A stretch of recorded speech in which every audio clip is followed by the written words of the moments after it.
So let's get into the head of someone who hires a lot of developers. I'm talking about the New York Times bestselling author, 2 times, angel investor in Twitter, Path, and Tumblr, and when it comes to new media, he's pretty much a rock star. I'm talking about Gary Vaynerchuk. Now, Gary is going to actually contradict much of the advice we've given here over the past 3 months about pursuing a career in code, and it's because he goes by intuition. He makes these decisions gut feel. It's all gut. But we seem to connect pretty well because by the end of the interview, he surprised me with this. I mean, if you're applying right now through this interview, I'm interested. Awesome. Okay, thanks. So how does that all happen with someone who throws out the rule book?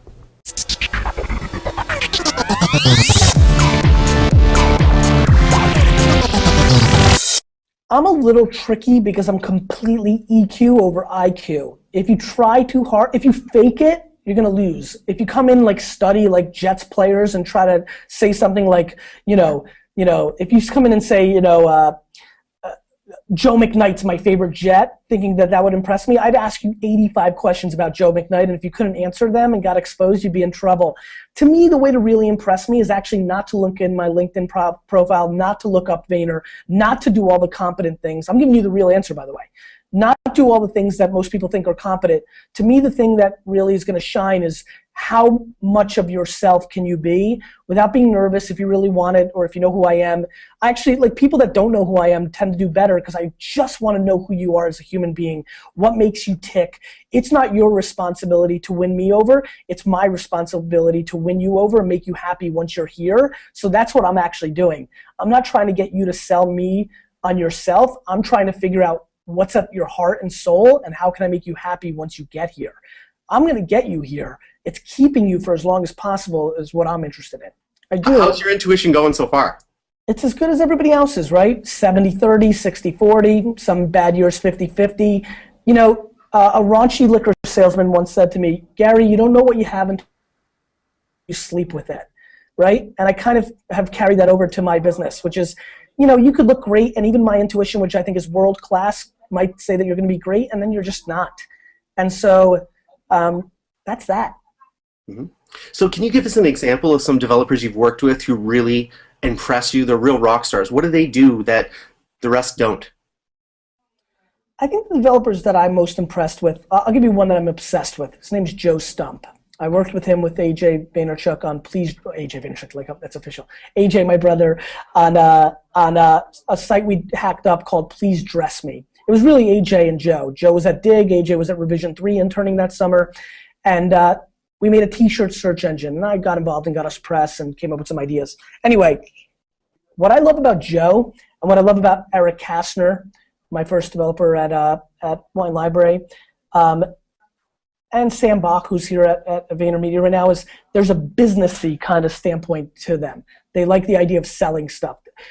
You show me a developer that is not romantic and isn't about the science of it and actually has practical real world DNA and actually like wants to figure out how to make something sell better or achieve whatever the goal is, you're going to find somebody I love. I love Joe. Joe Stump's as much of, I think Joe Stump took business as his like lead in college. Like I love that. Show me a business oriented developer and I'm in love. Love. Do you want a developer who's a bit of a jack of all trades, or do you want someone who specializes in one narrow area? I want a developer who knows who they are. And so if they're Eric Kastner was ADD. He wanted to learn Rails the day it came out, even though everybody said it wasn't scalable and wanted to move Wine Library to Rails in 2006, right? So he's real ADD. Joe Stump was amazingly focused on PHP and would make fun of Rails every day. I actually don't care about that. I just don't want them to lie to me. I don't want them to tell me that they're a jack of all trades and then they're not. And I definitely don't want them to tell me that they're a Python ninja and they're just solid. Mm-hmm. All right. So let's move on to the new app economy here. I know you've advised on a lot of, you hit it out of the park with Tumblr when people thought Tumblr was kind of stupid. I have Twitter, why do I need Tumblr? And you were absolutely right about that. So what would developers, you've frozen again. Can you hear me okay? I can hear you. You said new app economy, you've hit it on the head with, and that's where it stopped. Okay, so I'm talking about the new app economy, and I know you have a lot of experience with this. You've had this intuition where you invest in these small tech startups that no one believes in, no one starts up, and boom, you got Tumblr, boom, you got Twitter. So for those who are great techies but maybe not marketing savvy, how would they become the next Tumblr, the next Twitter? How do they get marketing momentum when they're just two guys in their basement? I think from a mobile standpoint, if we're talking iOS and Android, I would rather become the new Uber. Try to solve problems. To me, developers have never had it better right now because mobile is utility driven, and I think that they should be thinking about utilities that fix problems. So, I'm an investor in Path. I'm an investor in Pair. I'm an investor in Uber. Looking at my phone right now, let's see. Trying to think of the app-only things that I'm really in. Those really stand out as solving problems. Path is trying to solve the problem of you have too many friends, close it. Uber's trying to help you transport better.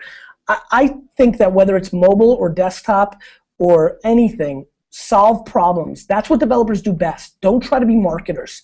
Don't try to compete.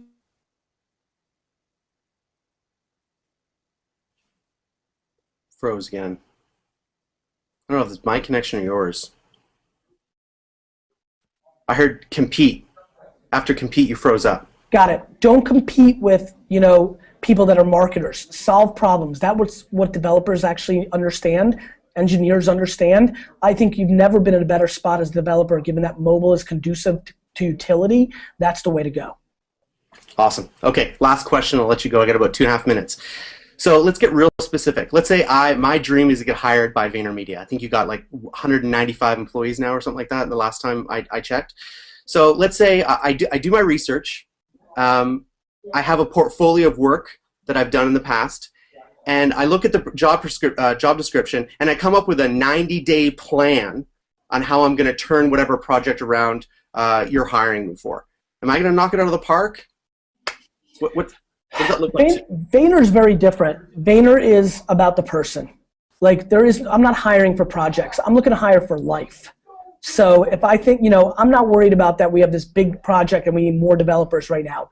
I'll hire any developer at any moment if I think they can be here for a long time and be a great part of the team and love what we're doing and have skills. You asked me a question that's more predicated on running a sprint, and I think you know me well enough to know that I'm a marathon runner. So just not how it works here. I'm looking for people. I will never hire ad hoc for just a project. I'm going to hire forever.